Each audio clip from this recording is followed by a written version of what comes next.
नमस्कार साथियों, मैं मनीष बिवाल आप सभी का आपके अपने चैनल में तहे दिल से स्वागत और अभिनंदन करता हूं। मैं उम्मीद करता हूं कि आप सभी शानदार, जबरदस्त और जिंदाबाद होंगे और आप सभी की कक्षा 11 की जो तैयारियां हैं वो बिल्कुल धमाकेदार चल रही होंगी।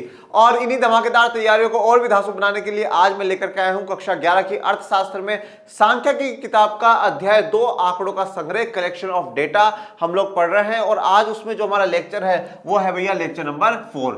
हमने लेक्चर 1, 2, 3 बड़े ही अच्छे से कवर कर लिया है। विस्तार में और विस्तृत में हम लोगों ने हर चीजों को पढ़ा है, बिल्कुल गहराई में जा करके पढ़ा है और अच्छे से चीजों को समझते हुए चल रहे हैं। तो गुरुजी आज इस अच्छे से समझते हुए क्रम में आज हम लोग क्या पढ़ेंगे, तो आज हमारा जो टॉपिक है बच्चों, आज हम पहले तो बात करेंगे आंकड़ा संग्रह की विधि के लाभ एवं हानि। जो आंकड़ा संग्रह की विधि आप लास्ट लेक्चर में जान चुके हैं, आज उसके लाभ और हानि में आपको बताऊंगा। उसके बाद बात करेंगे जनगणना या पूर्ण गणना की जो है उसकी बात करेंगे, चर्चा करेंगे। चलिए तो शुरू करते हैं आज के लेक्चर को। जब हमने लास्ट लेक्चर में पढ़ा था कि जो आंकड़े को संग्रह करने की विधि होती है, कलेक्शन ऑफ डेटा के जो मेथड्स होते हैं, कौन कौन से होते हैं, 3 होते हैं। सबसे पहला है व्यक्तिगत साक्षात्कार, या जिसको हम इंग्लिश में कहते हैं पर्सनल इंटरव्यू। उसमें क्या होता है कि व्यक्ति फेस टू फेस बैठ करके बातचीत करता है। जैसे उदाहरण के तौर पर जो जनगणना करने आते हैं वो घर घर जाते हैं और एक एक व्यक्ति से पूछताछ कर करके आते हैं। तो बिल्कुल गणनाकार और उत्तरदाता दोनों आमने सामने होते हैं और कुछ सवालों के जवाब दे दिए जाते हैं और इसके कुछ लाभ भी हैं और हानि भी। फिर दूसरा था डाक द्वारा भेजी गई प्रश्नावली। अब उसमें क्या होता था, डाक के द्वारा प्रश्नावली भेज दी जाती थी और एक चिट्ठी लिख करके दी जाती थी, एक लेटर लिखा जाता था और उसमें बताया जाता था इस उद्देश्य से हमारे ये सवाल पूछ रहे हैं और हमारा रिक्वेस्ट है, हमारी निवेदन है कि 10 दिन के अंदर, 15 दिन के अंदर, जितना भी वो टाइम देना हो उस टाइम के अंदर आप ये जो प्रश्नावली है इनके उत्तर भर करके हमें भेज दें। उसके बाद तीसरा हमने देखा था टेलीफोन साक्षात्कार, मतलब टेलीफोन पर बात कर लेना। न तो आमने सामने आए हैं, न हमने चिट्ठी भेजी है, हमने टेलीफोन पे बातचीत करी है, उससे सवाल जवाब करना। तो आज हम इन तीनों के लाभ भी जानेंगे और हानि भी जानेंगे एक एक करके। सबसे पहले अगर मैं बात करूं व्यक्तिगत साक्षात्कार, ये जिसको कहा जाता है पर्सनल इंटरव्यू, उसके लाभ क्या है, आइए। लाभ में सबसे पहला जो लाभ आता है वो है उच्चतम उत्तर दर। उच्चतम उत्तर दर का मतलब क्या होता है बच्चों, कि जो उत्तर देने की रेट है, उत्तर देने की जो दर होती है, मतलब कितने उत्तर दिए जा सकते हैं, उसकी उच्चतम रेट होती है, मतलब हाईएस्ट उत्तर देने की जो संभावना होती है वो व्यक्तिगत साक्षात्कार में होती है। इसका कारण क्या है, देखिए कोई भी व्यक्ति जो है अब हमारे सामने बैठा हुआ है, अब वो उसको पता है यार देखो इस विभाग से आया है तो जवाब तो देना ही पड़ेगा, वो जवाब देगा। और दूसरी बात क्या है, जब मेरे सामने मैं गणना करने गया हूं, काउंटिंग करने गया हूं और सामने मेरे व्यक्ति बैठा है जो उत्तर देना है उसको, अब मैं उसके एक्सप्रेशन देख सकता हूं और एक्सप्रेशन देख करके पता लगा सकता हूं कि भैया इन क्वेश्चंस में इस व्यक्ति को इंटरेस्ट आ रहा है, इसमें नहीं आ रहा। इस क्वेश्चन में जब इंटरेस्ट आ रहा है तो 1-2 ऐसे क्वेश्चन और पूछ लीजिए, एक्स्ट्रा जानकारी मिल जाए। और जो वो जवाब दे रहा है उस जवाबों से भी हमें कुछ एक्स्ट्रा नॉलेज मिल सकता है। तो उत्तर देने की जो रेट होती है वो सबसे ज्यादा अगर होती है तो व्यक्तिगत साक्षात्कार में होती है। ये बहुत अच्छा बेनिफिट है, अच्छा फायदा है, लाभ है जो किसका है, व्यक्तिगत साक्षात्कार का। दूसरा, सभी प्रकार के प्रश्नों के उपयोग की छूट है। देखिए अब इस सभी प्रकार के प्रश्नों के उपयोग की छूट है। जो गणनाकार है, जो गणना करने गया है, वो अब सभी प्रकार के प्रश्न पूछ सकता है। क्योंकि जैसे मैंने क्या कहा कि अब व्यक्ति मेरे सामने बैठा है, सामने बैठा है, इसका मतलब यह है कि मैं उसके एक्सप्रेशन देख करके पता लगा सकता हूं कि हाँ भाई ये खुश हुआ है, खुश हुआ तो एक और खुशी वाला सवाल पूछ ले, दुखी हुआ है तो नहीं साहब ऐसा सवाल नहीं पूछना चाहिए। ठीक है, जैसे मैं आपको एक उदाहरण के तौर पे बताता हूँ। जैसे अपन कभी कभार कोई साथ में रहता है अपने और जैसे अपन उनसे कुछ पर्सनल लाइफ के रिगार्डिंग पूछ लेते हैं, तो अगर जैसे पर्सनल लाइफ के रिगार्डिंग जैसे मान लो अपन ने किसी से पूछा कि हाँ आपके फादर क्या करते हैं, और भगवान ना करे ऐसा हो कि उसके फादर नहीं है, वो क्या बोलेगा, भाई मेरे फादर नहीं है, तो अपन क्या उसका आगे बात क्वेश्चन करते कि नहीं, सॉरी यार, सॉरी भाई, सॉरी मुझे पता नहीं था, सॉरी रियली। तो अपन क्या, अपन को पता चल गया दुख हुआ बंदे को, नहीं अब आगे क्वेश्चन नहीं पूछना चाहिए। अब जैसे ही वो बोले, मैंने बोला भाई फादर क्या करते, अरे साहब मेरे फादर बड़े बिजनेसमैन, फिर मैं एक्स्ट्रा बोल रहा हूँ भाई क्या बात है, लाखों छाप रहे हो तुम लोग, तो करोड़ों में खेल रहे हो तो यार किस चीज का बिजनेस करते हो, अरे भाई कपड़ों का, अरे तो लेना यार, तेरे भाई को भी कपड़े दिला के ला, चल यार भाई तेरे पापा मेरे पापा, चल एक ही बात है, चल भाई भाई, है ना। तो अब वो जैसे खुश हुआ तो अपन ने 1-2 क्वेश्चन एक्स्ट्रा पूछ लिए। इसी प्रकार से जो गणनाकार होता है वो उत्तरदाता के एक्सप्रेशन देख करके किसी भी प्रकार के सवाल पूछ सकता है, उसको उन सभी प्रश्नों की क्या मिल जाती है, छूट मिल जाती है, थोड़ा सा दायरा बढ़ जाता है। मुक्तोत्तर प्रश्नों के उपयोग के लिए बेहतर है। ठीक है, मुक्तोत्तर प्रश्नों का मतलब क्या है, जो ओपन एंडेड है। ठीक है, वैसे अस्पष्ट प्रश्नों के लिए स्पष्टीकरण का अवसर है, सबसे अच्छी बात ये। अब देखो क्या होता है, डाक द्वारा जो प्रश्नावली भेजी जाती है उसमें कोई प्रश्न उत्तरदाता को नहीं समझ में आ रहा है तो कैसे समझेगा, कौन उसको समझाने वाला है? कोई भी नहीं है। पर जब व्यक्तिगत साक्षात्कार में हम आमने सामने हैं, उसको कोई प्रश्न समझ में नहीं आया उत्तरदाता को, तो उत्तरदाता क्या बोलेगा? सर प्लीज एक बार और क्वेश्चन रिपीट कर दीजिए, मुझे ये समझ में नहीं आया। सर ये जो आपने पूछा है इस शब्द का किस संदर्भ में मुझे जवाब देना है, किस आधार पर मुझे जवाब देना है? ठीक है, तो इस प्रकार से मतलब कोई भी अस्पष्ट प्रश्न होता है, जो प्रश्न समझ में नहीं आता है, उसको बिल्कुल क्या है, स्पष्टीकरण का अवसर होता है। वहां पर गणनाकार खुद बैठा हो तो स्पष्ट कर देगा कि सर ये इस शब्द का ये अर्थ है और इसका आपको इस प्रकार का जवाब आपको देना है। मतलब हर चीज क्लियर होगी। जब आमने सामने बैठे हैं तब बिल्कुल बातें स्पष्ट होंगी। जैसे मैं आपको एक बार बहुत सी बात मानता हूँ, इस चीज को कहता भी हूँ कि जब दो लोगों के बीच में कभी झगड़ा हो जाता है ना, तो क्या कहा जाता है? आमने सामने बैठो और बातचीत करो, क्योंकि बात करने से ही बात बनती है।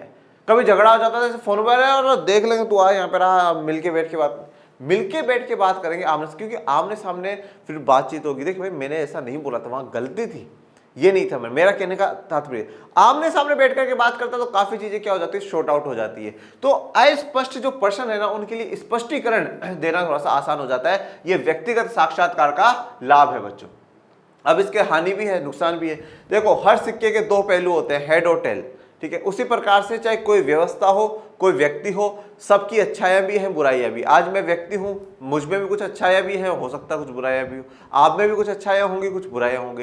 तो ऐसे ही कोई भी सिस्टम, कोई भी चीज होती है तो उसके लाभ होते हैं तो उसके हानि भी होते हैं। अब हानि क्या है? बहुत ज्यादा खर्चीला भी है, बहुत ही ज्यादा पैसे लगते हैं, खूब पैसे धन लगाना पड़ता है। क्योंकि सबसे पहले तो जो गणनाकार है, जो एक्सपर्ट है, उनको एक्सपर्ट करना पड़ेगा, उनको सिखाना पड़ेगा किस प्रकार के क्वेश्चन पूछने हैं, किस प्रकार के नहीं। बहुत सारे गणनाकारों की आवश्यकता पड़ेगी। जब ज्यादा लंबा सर्वे जब आप कर रहे हो तो वहां ज्यादा लोगों की आवश्यकता पड़ेगी। तो इस प्रकार से खर्चीला ज्यादा है। उत्तरदाता को प्रभावित करने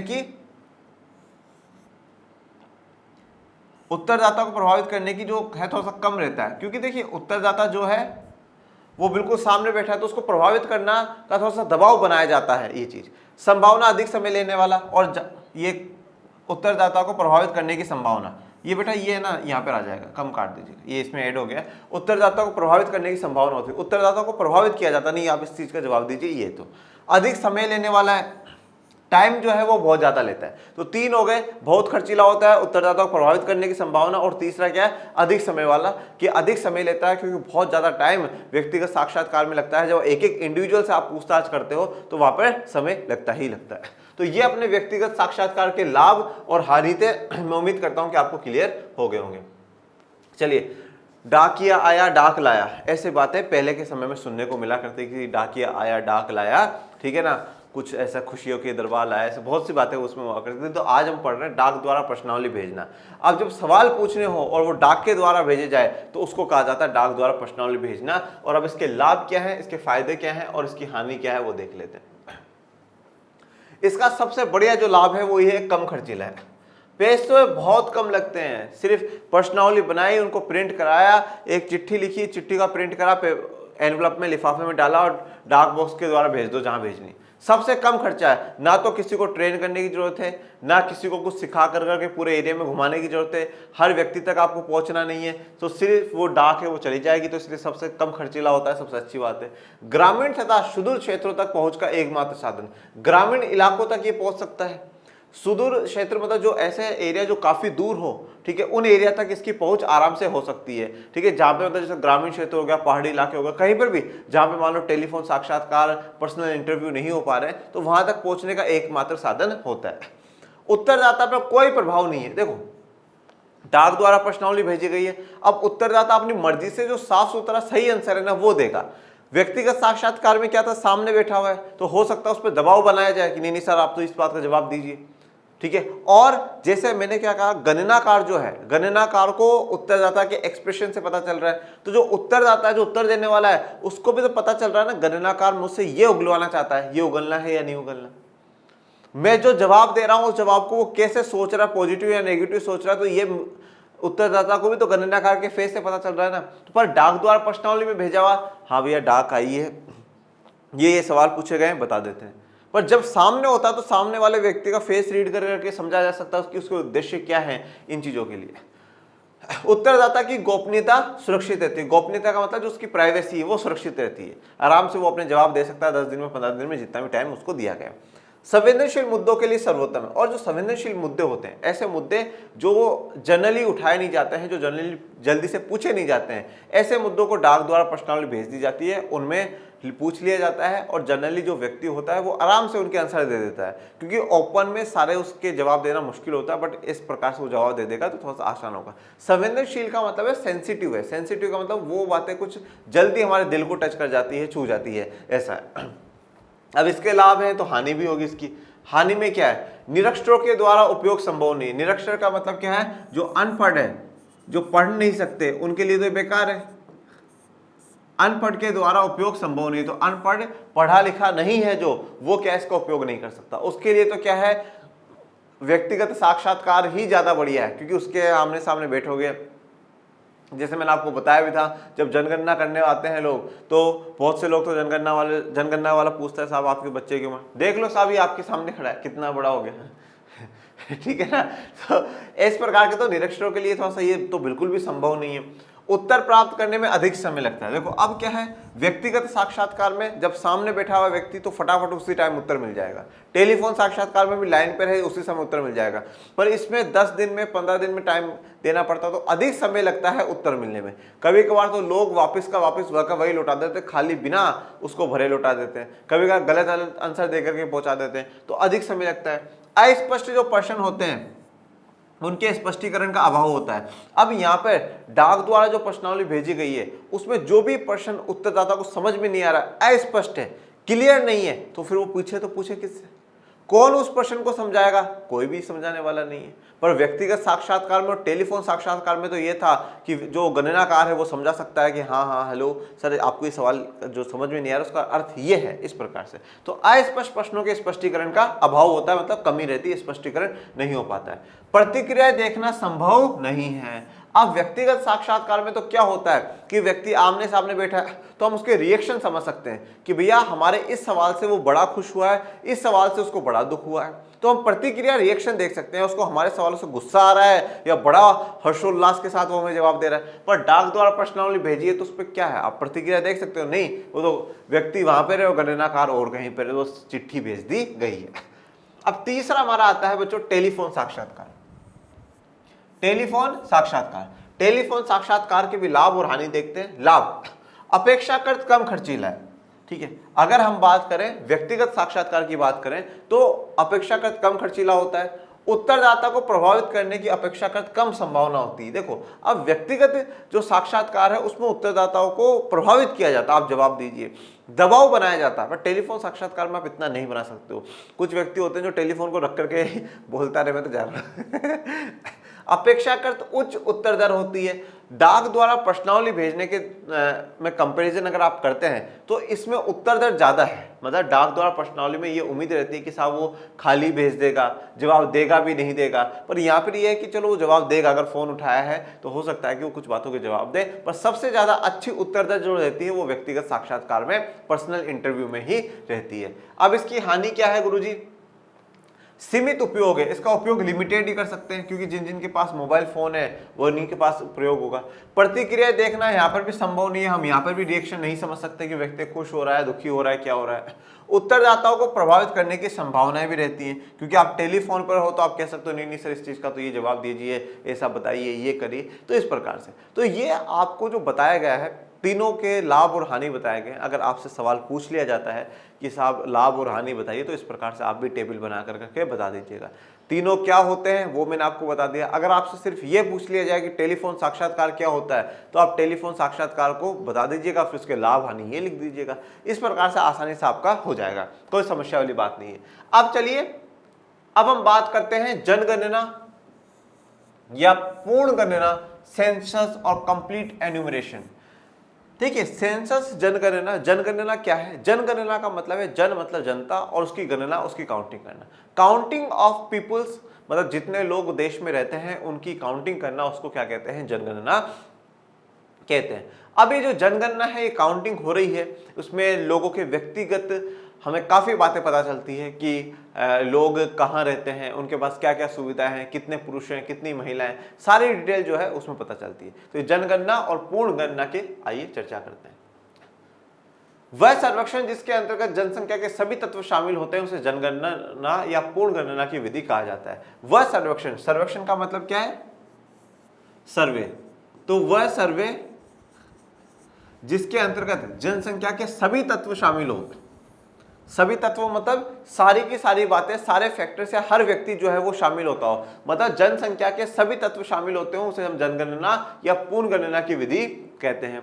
यदि कुछ खास संस्थाएं भारत की संपूर्ण जनसंख्या के बारे में अध्ययन की रुचि रखती है तो उन्हें भारत की सभी शहरों एवं गांवों के सभी परिवारों के बारे में जानकारी प्राप्त करनी होगी। अब देखिए, यदि कुछ खास संस्थाएं, अब आज आप लोगों के लिए सवाल है मेरा, आप लोगों के लिए सवाल यह है कि भारत में जो जनगणना है कौन सी संस्था कराती है? कौन सी संस्था जनगणना काउंटिंग करा रही है?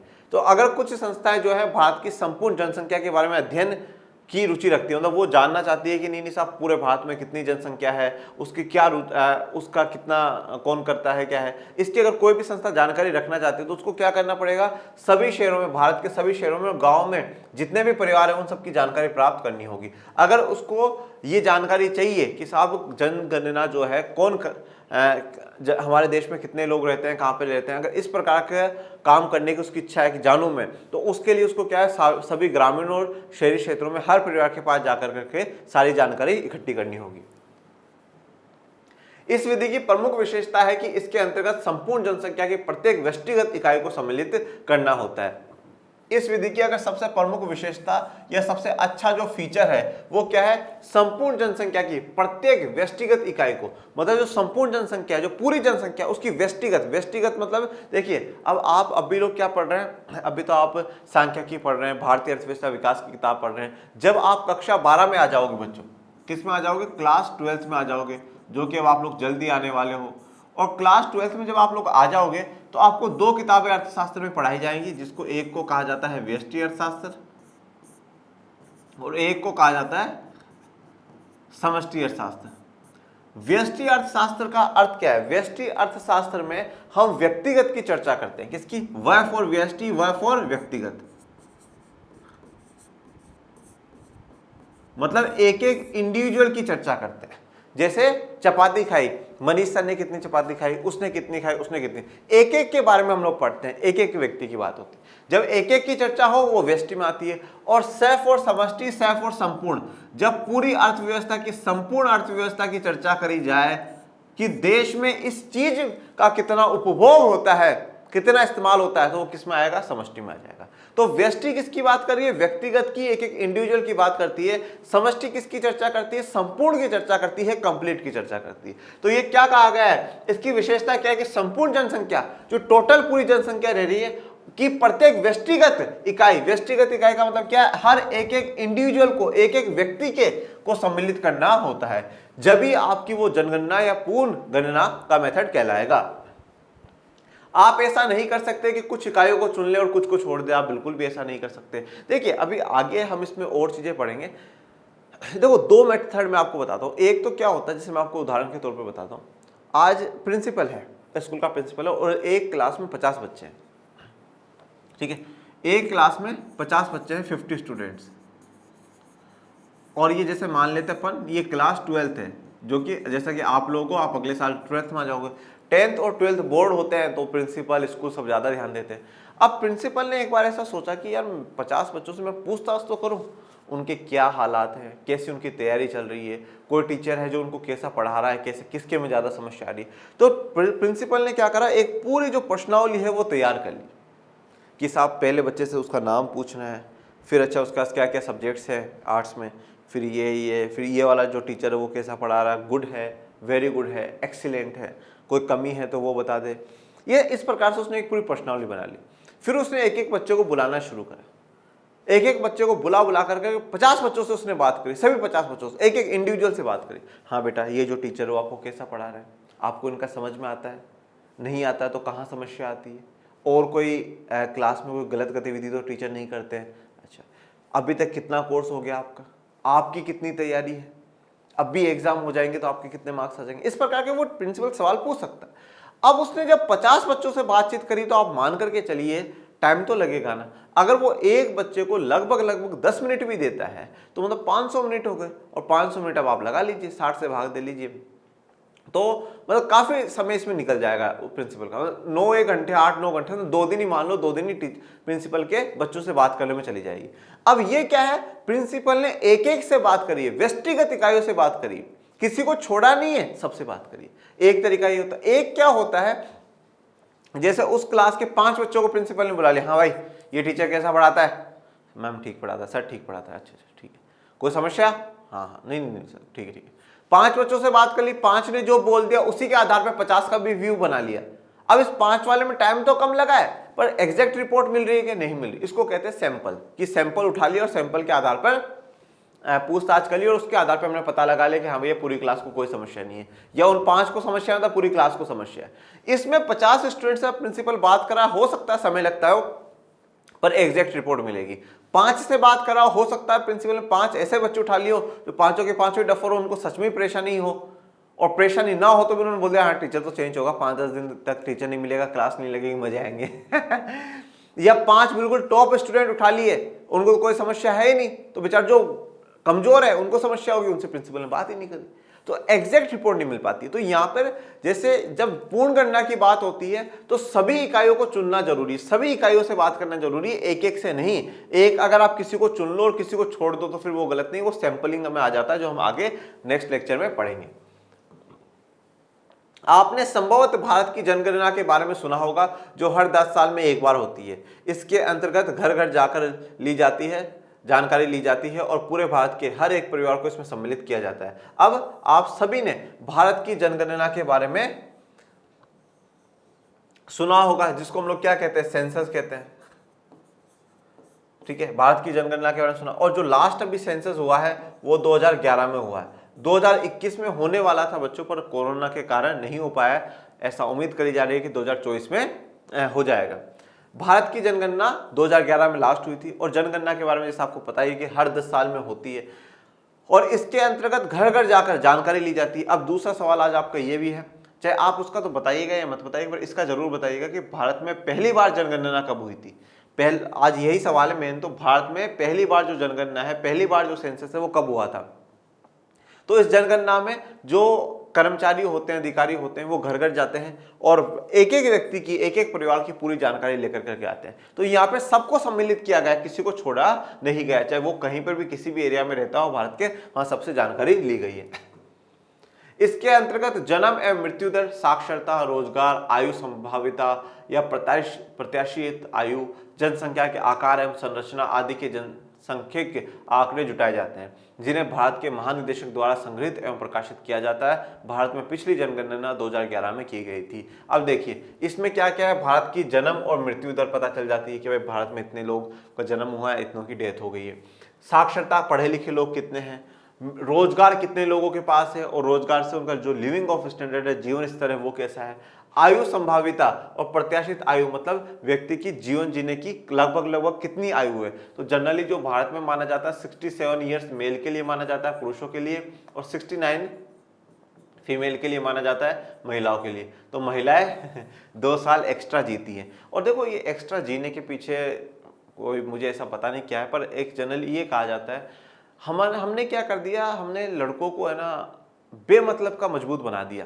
कैसे बेमतलब का मजबूत बना दिया, लड़का रोता भी है ना। देखो एक्चुअल में क्या होता है कि अगर आप कोई समस्या अंदर ही रखोगे ना तो वो समस्या बड़ी पनपेगी, ठीक है। अब जनरली हम लड़कियों की तरफ देखते हैं, लड़कियां क्या होती है, कोई भी बात होती है वो आंसू बाहर निकाल देते हैं। आंसू जब बाहर निकल के, इसका मतलब वो दुख कहीं ना कहीं बाहर निकल चुका है। पर लड़कों को क्या सिखाएगा, नहीं बेटा तू तो लड़का है, तू रोएगा, दिमाग खराब है तेरा, लड़के रोते हैं क्या। अब वो लड़के ने क्या करा, वो दुख अंदर ही गट लिया, और नहीं रो भी नहीं सकता है, रोऊंगा ना तो देखो मुझे दुनिया क्या कहेगी, लड़का होकर के रोता है। अरे रोना कोई बुरी बात नहीं है, रोने का अर्थ ये कि आपने अपने दुखों को बाहर निकाल दिया। तो इंसान क्या है, लड़के दुखों में और ऐसा हो जाएगा, ये हो जाएगा, दुख दुख दुख दुख, तो दुखों में के चक्करों में 2 साल पहले ही चल बसते हैं, ऐसा काफी लोगों का मानना होता है। पर बाकी ये बात सत्य है कि इंसान को मन में दुख नहीं रखना चाहिए, किसी के साथ शेयर करने वाला व्यक्ति होना चाहिए। पर देखो जीवन में हर व्यक्ति को ऐसे अच्छे दोस्त, अच्छी दोस्त नहीं मिलते जिनसे कि वो अपनी हर बात शेयर कर सके, क्योंकि आज का समय ऐसा दौर है बेटा कि अगर हम किसी से अपनी वो बात शेयर करें जो हम किसी से भी नहीं कर सकते, तो जनरली क्या होता है कि वो किसी से जाके शेयर कर देगा, फिर वो ऐसे करते करते वो पूरी बात फैल जाएगी। जो बात सिर्फ मुझ तक रहनी चाहिए थी वो मुझ तक नहीं रही और वो सब तक फैल गई। तो आज के समय में इतना तो कोई क्लोज, इतना तो कोई खास होता ही नहीं, तो फिर शेयर करे किससे? इसलिए क्या होता है कि इंसान को थोड़े बहुत आंसू बहा लेने चाहिए, फालतू के इस अकड़ में नहीं रहना चाहिए साहब हम तो लड़के हैं हम नहीं बहाएंगे, या हम लड़की हैं मजबूत लड़की है हम नहीं बहाएंगे। आंसू बहा लेने चाहिए। आंसू बहाने से, आंसू निकालने से थोड़ा सा दुख कम हो जाते हैं, ठीक है। पर इसकी ये गारंटी नहीं है कि हाँ साहब आप 2 साल 2.5 साल एक्स्ट्रा ही जियोगे, कि मनीष सर ने बोला था रोने से आंसू। अब रोने का मतलब ये भी नहीं है कि हर बात मम्मी, ऐसा भी नहीं है, ठीक है ना। तो ये ऐसा संभावित आयु मानी जाती है, लगाई गई है भारत में कैलकुलेशन के बेसिस पे। जनसांख्यिकी की जो आंकड़े हैं, जो पॉपुलेशन का पूरा डेटा है वो जुटाया जाता है, फिर जो महानिदेशक होते हैं भारत के उसको प्रकाशित करते हैं। लास्ट जनगणना 2011 में की गई थी। जनगणना 2001 के अनुसार भारत की जनसंख्या 2011 की जनगणना के अनुसार 121.09 करोड़ थी। मतलब आप कह सकते हो 121 करोड़ थे। कब? 2011 में। और 2001 में कितने थे? 102 करोड़ थे बेटा। मतलब मैं ये कह रहा हूं कि 10 साल के अंदर, 10 ईयर्स के अंदर कितनी जनसंख्या बढ़ गई है? 19 करोड़ जो लोग हैं वो एक्स्ट्रा हो गए। 10 साल के अंदर 19 करोड़ लोगों की संख्या बढ़ चुकी है। 1901 की जनगणना ने देश की जनसंख्या 23.83 करोड़ दर्शाई थी। देखो अब ध्यान से सुनना, 1901, 1901 में कितनी? 23.83 करोड़। मैं ओवरऑल में कह देता हूं 24 करोड़ थी। 1901 में कितनी जनगणना थी हमारी? 24 करोड़ थी। और आप 2001 में जब हम बात कर रहे हैं तो कितनी थी? 102 करोड़ थी। 2001 में 102 करोड़ है। मतलब आप ये देखो कि 100 सालों में कितनी हो गई? 78 करोड़ एक्स्ट्रा बढ़ गए हैं।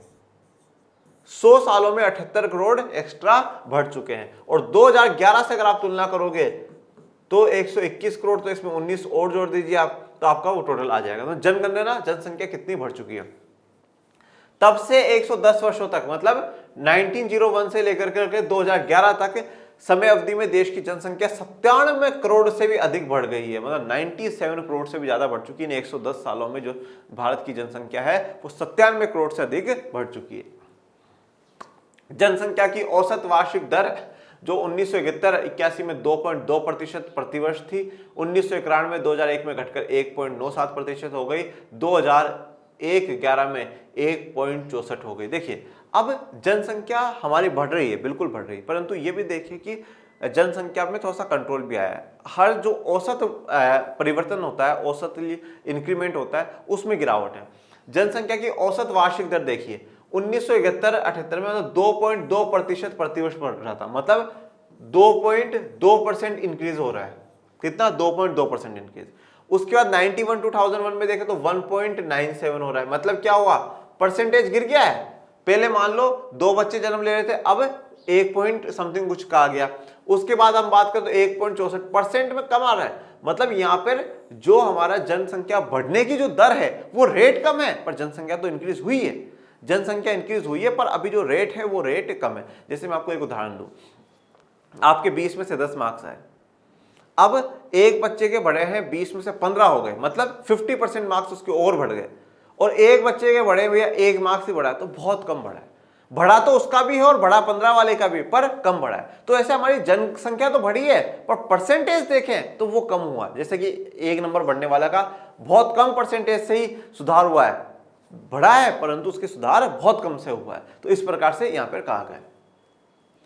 अब बात करते हैं जनसंख्या तथा प्रतिदर्श, पॉपुलेशन एंड सैंपल की। सांख्यिकी में समष्टि शब्द का तात्पर्य अध्ययन क्षेत्र है के अंतर्गत आने वाले सभी मदों और इकाइयों की समग्रता। देखिए अभी मैं समष्टि आपको सब बता दूंगा। सांख्यिकी में समष्टि, ये जो समष्टि शब्द सांख्यिकी में इस्तेमाल करा जा रहा है, जो सांख्यिकी किताब हम अभी कक्षा 11 में पढ़ रहे हैं, उस सांख्यिकी में जो समष्टि शब्द का प्रयोग करा जा रहा है वो अध्ययन क्षेत्र के अंतर्गत आने वाले सभी मद और इकाइयों की समग्रता है। मतलब अध्ययन क्षेत्र, अध्ययन क्षेत्र का मतलब क्या? आप किस चीज के अध्ययन कर रहे हो।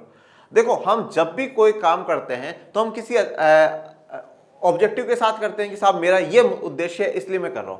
तो आप जब जनगणना करो तो कोई चीज का तो अध्ययन करने के लिए, उसकी स्टडी करने के लिए आप करो। आज भारत की जो जनगणना होती है भारत की जो सेंसस होती है क्यों होती है? क्योंकि उसका कारण है उससे पता चल जाए टोटल कितने लोग हैं, कितने लोगों के एजुकेट कितने हो गए, पढ़े लिखे कितने, कितनों के पास पक्के मकान है, कितनों के पास कितनी सुख सुविधा है, कितनों के पास कितना रोजगार है, ये सारी जो जानकारी है ये मिल सके। ये हमारा अध्ययन क्षेत्र है और उस अध्ययन क्षेत्र के अंतर्गत आने वाले सभी मद और इकाई, मद या इकाई का मतलब जिन जिन के साथ हमें बातचीत करनी है, जिनको इसमें इंक्लूड करना है, उनकी पूरी की पूरी समग्रता, उनका टोटल कंप्लीटली हमें उनको इंक्लूड करना है। ये चीज किसमें आती है? सांख्यिकी की समष्टि में आ जाती है।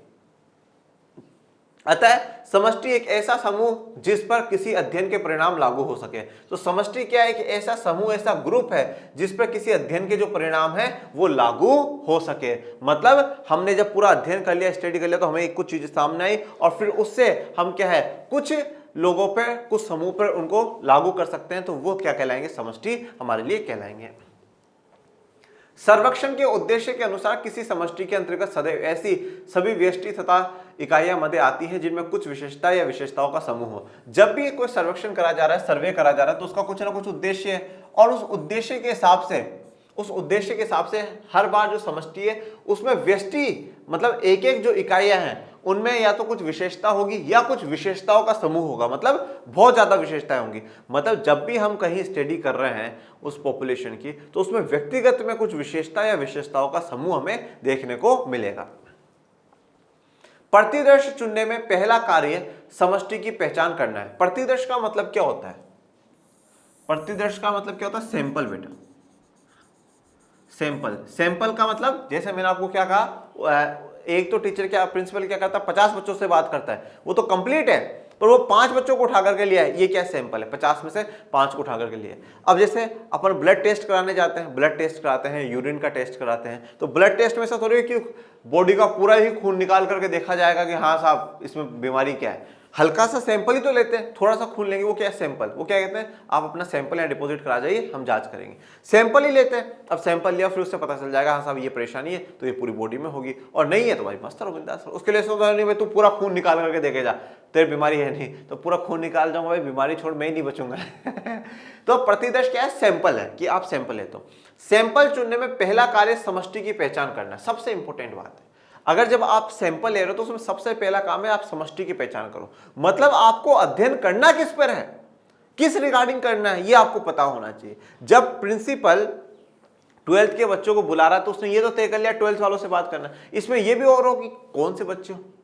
उद्देश्य क्या है? उद्देश्य ये कि जो पिछड़े हुए बच्चे भी, मतलब पिछड़े का मतलब यहाँ पे कोई जाति धर्म वर्ग से नहीं है, मतलब जो एजुकेशन में पिछड़े हुए हैं, जो कमजोर विद्यार्थी है, उन 5 कमजोर विद्यार्थियों को उठाया, उनसे पूछा बेटा क्या समस्या आ रही, कितना टाइम आप पढ़ाई को दे रहे हो। तो सबसे पहले जरूरी यह है कि समष्टि की पहचान करी जाए कि आपको अध्ययन करना है तो कौन से समूह पर करना है। एक बार जब समष्टि की पहचान हो जाती है तो शोधकर्ता इसका अध्ययन करने का एक तरीका चुनता है, और जब एक बार समष्टि की पहचान हो गई, मतलब आपको वो ग्रुप मिल गया जिस पर आपको अध्ययन करना है, तो फिर शोधकर्ता मतलब रिसर्च करने वाला जो है वो एक तरीका ढूंढ लेता है कि भैया किस प्रकार से इस पर रिसर्च करनी है, किस प्रकार से इससे जानकारी लेनी है। यदि शोधकर्ता को लगता है कि समुची समष्टि या जनसंख्या का संरक्षण संभव नहीं है तो वो एक प्रतिनिधि प्रतिदर्श चुन सकता है। अब कभी कभार शोधकर्ताओं को, रिसर्चर्स को क्या लगता है कि हम पूरी पॉपुलेशन का मतलब यहां पर यह है कि जिस रिगार्डिंग हमें अध्ययन करना है, जैसे आप प्रिंसिपल को क्लास 12th के बच्चों पर रिसर्च करनी है, जानना है कि उनका क्या अभी स्कोर कार्ड क्या चल रहा है, कौन सा टीचर सही पढ़ा रहा है, क्या परेशानी है, ये सब कुछ।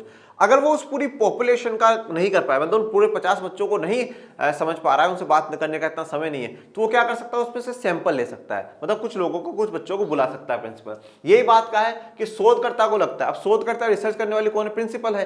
वो जानना चाहती है बच्चों की क्या स्थिति चल रही है, तो उस शोधकर्ता पर इक्वली हम लोगों को करना होगा, बिल्कुल इक्वल चलते हैं। तो शोधकर्ता को जब भी लगता है कि पूरी जो जनसंख्या है उसकी हम लोग सारी जानकारी नहीं निकाल सकते, तो प्रतिनिधि प्रतिदर्श को क्या कर लेता है? चुन लेता है, मतलब एक एक प्रतिनिधियों को चुन लेता है। अब मैं आपको एक और उदाहरण देता हूं। आपको पता है जैसे हमारी लोकसभा है उसमें 545 सीटें हैं, और 2 को एक बार आप हटा दिए, बाकी रही, बाकी जो है वो 543 है ना। आप लोगों ने पढ़ा होगा कक्षा 9 10 तक। 543 के लिए हमने क्या करा? पूरे देश को 543 एरियाओं में बांट दिया। यहां पे जैसे मान लो 10 लाख वोटर रहते हैं, इन 10 लाख वोटर्स ने क्या करा? एक व्यक्ति को चुन लिया, वो व्यक्ति लोकसभा में जाकर के बैठ गया, इन्होंने एक को चुन लिया, इन्होंने एक को चुन लिया, इन्होंने एक को, इन्होंने एक को, इन्होंने एक को, इन्होंने एक को, इन्होंने एक को। इस प्रकार से पूरे देश में से 543 लोग चुन लिए गए। ये क्यों चुने? ये इसलिए चुने गए कि पूरी जनता डेली साथ बैठ करके फैसले नहीं ले सकती, इसलिए हमने क्या करा, हमारा प्रतिनिधि भेज दिया। क्या करा? हमने हमारा प्रतिनिधि भेज दिया, तुम ले लेना हमारी तरफ से फैसले। पर कुछ ज्यादा समस्या है तो फिर हम आपको बताएंगे, विरोध विरोध कर करके सब समस्या है, तो हमने हमारा प्रतिनिधि भेज दिया। तो उसी प्रकार से अगर पूरी पॉपुलेशन की शोधकर्ता नहीं ले पा रहा है जानकारी, तो कुछ सैंपल बुला लेगा, कुछ प्रतिनिधियों को बुला लेगा।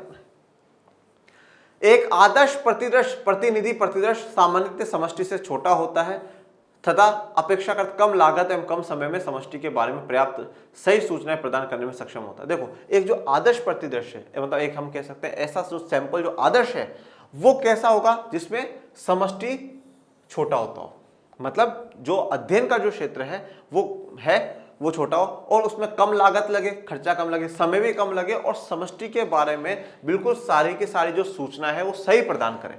मतलब अगर प्रिंसिपल ने 5 बच्चों को बुलाया तो वो 5 बच्चे एग्जैक्टली वही बातें बता के जाए जो 50 बच्चों से बात करने पे पता चले, तो सही बात वहां पे पता चल जाए, वह सबसे अच्छा काम है। मान लें कि आप किसी क्षेत्र विशेष के लोगों की औसत आय के बारे में अध्ययन करना चाहते हैं। अब आप किसी एक एरिया में जो लोग रहते हैं उनकी औसत आय के बारे में, एवरेज इनकम के बारे में अध्ययन करना चाहते हैं कि लोगों को लगभग कितनी इनकम मिलती है। गणना विधि के अनुसार आपको उस क्षेत्र के प्रत्येक व्यक्ति की आय का पता करने के बाद उनको कुल योग करके वहां के लोगों की संख्या से भाग देकर वहां के लोगों की औसत आय पता करनी होगी। अब देखो, औसत आय कैसे निकालते, एवरेज इनकम कैसे निकालते हैं? तो भैया अगर मैं देश की औसत आय की बात कर रहा हूं तो टोटल इनकम, पूरे देश में हर व्यक्ति की इनकम है वो काउंट कर ली और उसमें भाग दे देंगे टोटल पॉपुलेशन का, जो टोटल जनसंख्या है।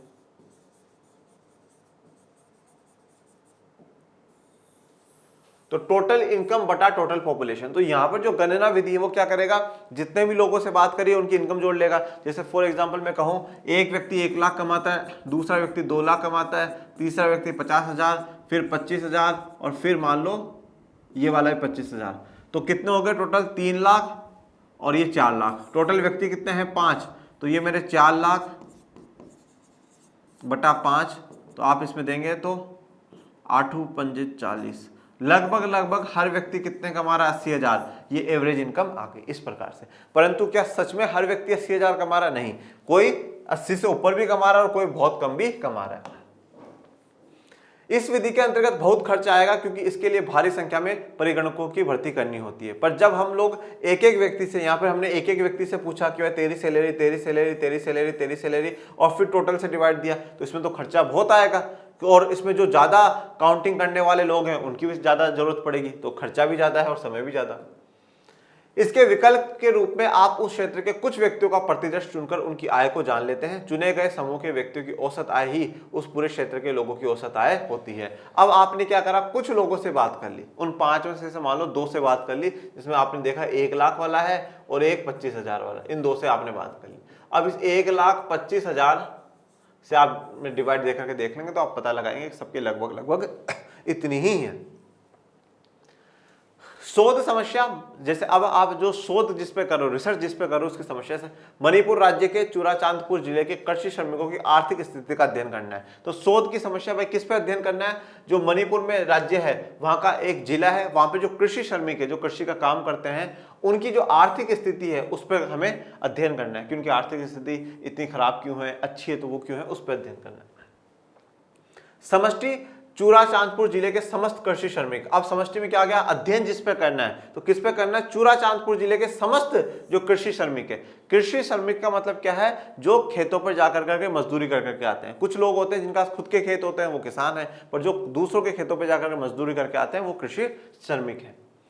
प्रतिदर्श नमूना चूराचांदपुर जिले के 10 प्रतिदर्श कृषि श्रमिक। अब क्या है, समष्टि में देखा कि समस्त कृषि श्रमिक है, पर आप जनगणना करते हो तो सारों से बात करनी पड़ेगी। परंतु यहाँ पर अगर आप प्रतिदर्श सैंपल वाला काम कर रहे हो तो वहां पे आप क्या करोगे, 10% कृषि श्रमिक है। जैसे मान लो वहां पे टोटल 200 ऐसे हैं कृषि श्रमिक है, तो इसका 10% अगर मैं निकालूंगा तो कितना आ जाएगा? 20 जने आ जाएंगे। तो हम क्या कर लेंगे, 20 से बात कर लेंगे और उससे फिर पूरी अंदाजा लगा लेंगे कि हाँ साहब ये कंडीशन होती है।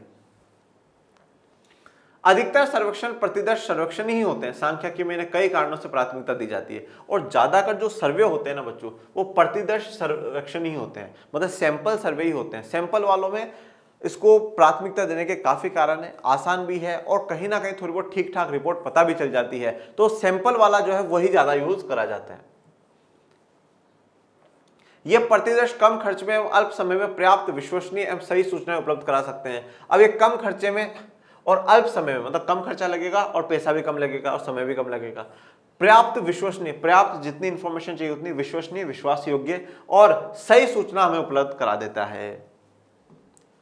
प्रतिदर्श चूंकि समष्टि से छोटा होता है, अतः सघन पूछताछ के द्वारा अधिक विस्तृत सूचनाएं संग्रहित की जा सकती है। अब देखिए, प्रतिदर्श समष्टि से छोटा होता है, समष्टि में तो क्या है कि सबकी हमें बात करनी, पर यहाँ पर हम कुछ से बात कर रहे हैं तो सूचनाएं संग्रहित करना थोड़ा सा आसान हो जाता है। इसके लिए परिगणकों की छोटी टोली की ही जरूरत होगी जिन्हें आसानी से प्रशिक्षित किया जा सकता है तथा उनके कार्य की निगरानी भलीभांति की जा सकती है। अब हमें कुछ लोगों से ही बात करनी है, तो जो बात करने वाले लोग हैं, जो गणनाकार है, उनकी भी हमें संख्या कम चाहिए होगी, छोटी टोली चाहिए होगी, इसलिए हम आसानी से उनको ट्रेन कर सकते हैं, प्रशिक्षित कर सकते हैं और उन पर फिर निगरानी भी रख सकते हैं भलीभांति कि वो क्या काम कर रहे हैं और क्या नहीं कर रहे। अब प्रश्न ये उठता है कि इस प्रतिदर्श का चयन कैसे करें। अब प्रश्न ये उठता है कि हम ये जो प्रतिदर्श है, ये जो सैंपल है, उसका चयन करें तो करें कैसे। अब प्रिंसिपल अगर उन 50 में से 5 बच्चों से बात करें तो कैसे चुनेगी, कौन से 5 बच्चे बुलाने हैं, तो वो देखते हैं। प्रतिदर्श चयन के 2 प्रचलित तरीके हैं जिन्हें यादृच्छिक एवं अयादृच्छिक प्रतिदर्श कहते हैं। ठीक है, रैंडम सैंपलिंग और नॉन रैंडम सैंपलिंग है, जो कि हम आगे के लेक्चर में पढ़ेंगे। यहां तक आपको कोई भी समस्या, कोई भी डाउट हो तो आप कमेंट बॉक्स में मेंशन कर दीजिएगा। और आज का लेक्चर आपको कैसा लगा ये भी मेरे प्यारे विद्यार्थियों जरूर बताइएगा।